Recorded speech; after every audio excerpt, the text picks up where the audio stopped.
Sophie Hardy and the Internet Implant by Emma Dale, narrated by Leona Hall. Chapter 2, First Day Back. As a treat for her starting year 6, Sophie's mum and dad had said that she could start walking to school without them if she agreed to go with her 2 friends whose parents had made the same decision. It would have been 3 friends had Clara still been around, but that wasn't to be. So, as the lift reached the ground floor of Sophie's block of flats and the door slid open, there, waiting for Sophie, were Yasmin Ariti and Katie Brown.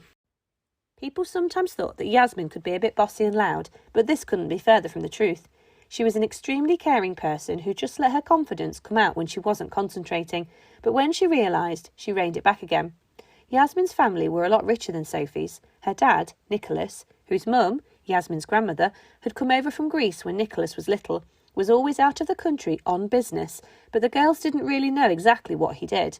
Yasmin's long, flowing, dark brown, almost black hair and light brown complexion reminded her of her Mediterranean roots, which her dad took very seriously. Katie, on the other hand, always wore her long, fiery red hair down to try and hide her face in an effort to make her teachers not notice her. A few years ago, Katie's dad had left and she hadn't seen him since. She had heard he was living in the town up the road and that he had a new girlfriend, but he made little effort to contact her and showed no evidence of wanting to see her other than a belated birthday card each year. Her dad's leaving had hit Katie's self-confidence hard, which explained her timid nature. She was, though, a lot better than she had been. Looking after her mum, Tasha, and mum looking after her, the pair of them had formed a rock-solid bond, living on their own for all that time. As Katie was getting older and was now about to become one of the oldest at school, Sophie wished that she would show even more improvement in her confidence and self-belief and spend less time worrying about how unwanted she thought she was. Dressed in their unique, lilac-coloured school jumpers and trousers, Katie and Yasmin turned and followed Sophie out of the building with only a muttered "hey" between the 3 of them. It was the first day back and none of them were particularly looking forward to it. Another whole year of, you need to pass this maths test or it'll look bad on you, or you need to pass this grammar test or you won't be able to write properly. Sophie could tell from her teacher's voice that she didn't actually believe what she was saying, and in a weird way she respected her for it. However, no child was excited at the prospect of year 6, the year of tests and the last year of glorious primary school. As they walked in near silence, no one noticed any more the damage which had been done to the local church about 20 years ago. It was all just something that existed in the background now. Tom had briefly told Sophie the very hazy story about how a giant had gotten loose and trodden on it before being chased away by the angry villagers. Sophie had heard many different stories about the olden days, but this one she found particularly hard to believe. It just sounded less believable than some of her dad's other stories. With it being the first time they had walked to school together without their parents, the 3 of them also didn't notice the huge increase in the amount of traffic that was on the road that morning. Lots of self-driving cars, another shadow invention that had crept in the last 10 years, and vans were making their way through the village of Pinkleton in the same direction as the 3 girls, but Sophie, Yasmin and Katie all remained unaware. Sophie just kept catching sight of people on buses or in cars zoned out using their implants when they could have been looking at the world around them. After her outburst last night, Sophie kept a lid on her grievance and carried on walking as another lorry drove past and turned up the road towards school. Pinkleton was a medium-sized village in the middle of England. Not a lot happened there. Occasionally there was a village fair. Around July time each year, there was the village music festival, Pinklefest, which consisted of local musicians trying to recreate the hits of their favourite bands. There was the odd time it got on the local news for something completely uneventful, but, on the whole, nothing happened in Pinkleton. Along with the rest of the world nowadays, it was all quite boring compared to what life sounded like around the time the girls were born. My dad told me about Echidna, the mother of monsters, last night, Sophie began to explain in an effort to spark discussion and interest. They say she had the tail of a snake and the body of a human, and was married to Typhon, an enormous winged... Straight away, Sophie could see that the other 2 weren't actually as fascinated as she was, and so backed out of her retelling, as they also made the final turning onto the road that school was on. Neither Katie nor Yasmin were as intrigued by the history of the planet like Sophie was. Despite Yasmin's dad heralding from Greece, the place most synonymous with mythical creatures on Earth, he just didn't seem to remember what it used to be like when the mythicals were around, so Yasmin never really bothered asking. Sophie was sure she would be intrigued if she just decided to ask and pay attention, but Yasmin never acted on it, despite Sophie's appeals. Katie, on the other hand, was much too busy supporting her mum, who was working at least 2 jobs, to be interested in anything much else. Both of the 2 girls were very well aware of Sophie's desire to find out more, and for them it bordered on an obsession. When they rounded the corner that led to the school field, the conversation suddenly sprang into life about what greeted them.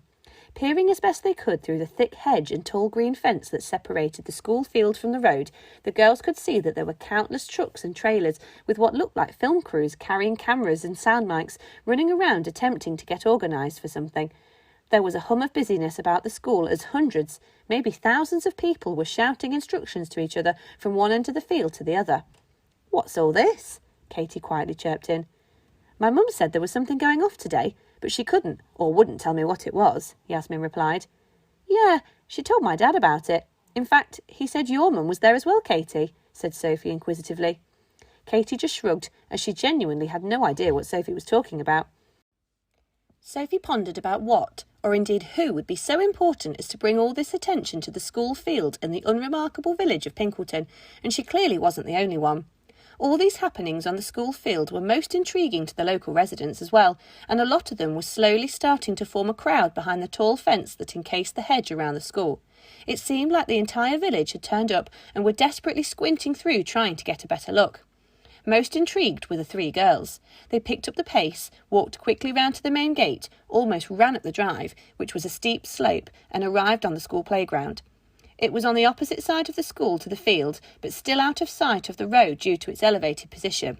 They were just about to join the rest of the school and make a dash for the path that led to the back of the school to peer through at the hive of activity on the field before Mrs. Tabard, the school's dinner lady, office manager, part-time caretaker and even, on special occasions, DJ, blew the ridiculously loud whistle to signal that it was time to line up.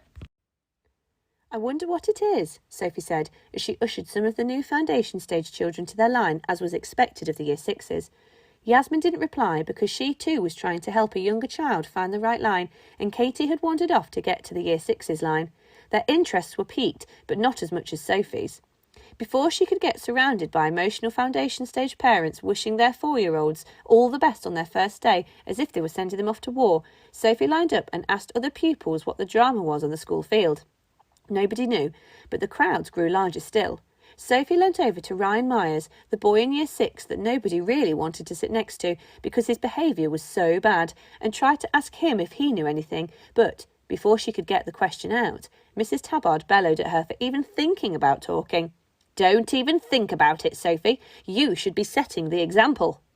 It had long been Mrs. Tabard's dream to be a teacher, but many people assumed that she thought she didn't have the qualifications, and so did any other job around school she could, while dreaming of being a class teacher.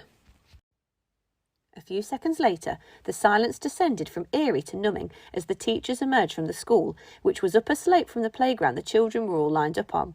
The children gazed up at them, and some of the foundation stage even started crying, along with their parents, as the teachers came down to meet the children.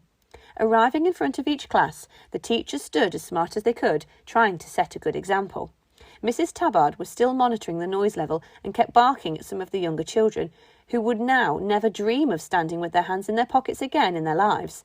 Eventually, Mr. Houghton, the head teacher, bounded out of school with bundles of enthusiasm. He virtually skipped down the steps, which was quite unusual to watch, as he wasn't a small man. In fact, he was enormous. He towered over the Year Sixes by about 3 clear feet and had arms like tree trunks. His slick black hair was parted immaculately at the sides, and his boyish charm infected the playground. "Take them in, everyone. Take these wonderful children in. Get them educated," he beamed, as he went over and introduced himself to some of the parents of the little ones that were still crying as their children skipped happily inside for their first day. All the teachers, except one, rolled their eyes at the over-exuberance from the head, tutted, and asked their class to follow them. The one that didn't react grumpily like that was Sophie's teacher, Miss Sissons. She simply smiled at the children reassuringly and winked at them. Sophie and the girls had been taught by her in Year 5, and she had kindly volunteered to follow them into Year 6 and help them do the best they could in order to make Year 6 as bearable as possible. She was the one that made learning fun for the children. She was the shoulder to cry on if someone had upset you, or the one to boost your confidence if you were feeling down about yourself. Even Katie had come slightly out of her shell with her last year. Her hair was dark and curly, but short and going grey at the temples. She was only short, Her skin was the darkest Sophie had ever seen, and her eyes varied between friendly and approachable to teacher stare in a heartbeat. Miss Sissons pointed with her head towards the school, telling the class to follow. She then turned on her heel and led them inside. Itching to ask Miss Sissons what on earth was going on, the class all scampered in and found their seats. Being in the same room as last year, the class just automatically drifted into last year's chairs and awaited eagerly the news they hoped Miss Sissons would inevitably bring.